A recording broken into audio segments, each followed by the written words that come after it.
Well, the Washington Post certainly got my attention this morning with a headline that started with, "The world is on the brink of catastrophic."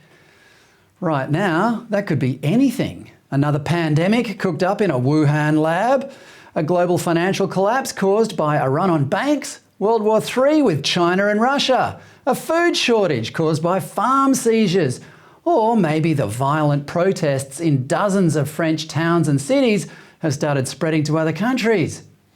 None of the above. Imagine my relief when I read the rest of the headline.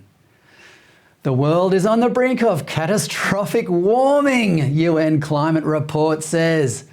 Well, that was close. It was just the Intergovernmental Panel on Climate Change saying, again, we're all doomed if we don't buy Teslas and drink our vegan smoothies through paper straws.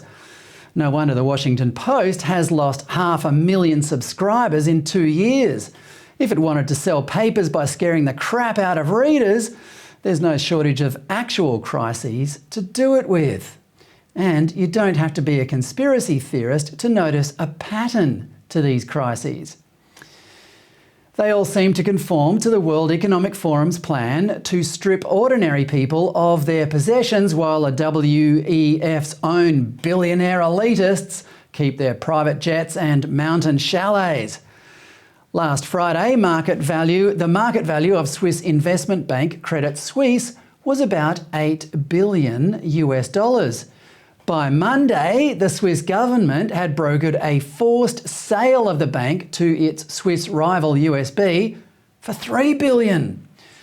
So the shareholders lost a collective $5 billion, or about 62% of their investment. But they were the lucky ones. Credit Suisse was holding $17 billion worth of Tier 1 bonds. They sound complicated, but they're actually not. These are deposits made by investors, generally for a fixed term and with fixed interest. They pay slightly higher interest because they can be written off by the bank if the bank gets into trouble. This innovative financial product was introduced after the global financial crisis of 2008 to avoid governments having to bail out banks. Instead, investors take the risk in return for higher interest rates.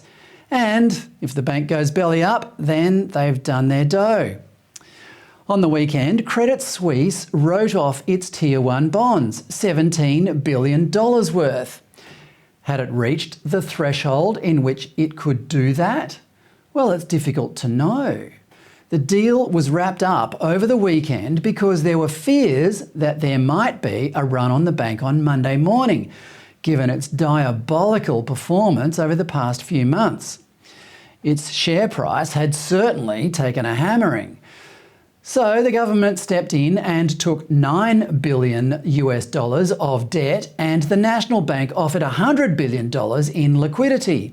The Swiss financial regulator was happy that the threshold to write off the $17 billion worth of bonds had been reached, saying, quote, "The extraordinary government support will trigger a complete write-down of the nominal value of all AT1 debt," unquote.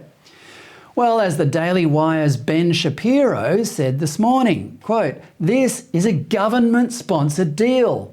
Basically, the Swiss government and the Swiss National Bank stepped in, facilitated the deal, and forced Credit Suisse into UBS."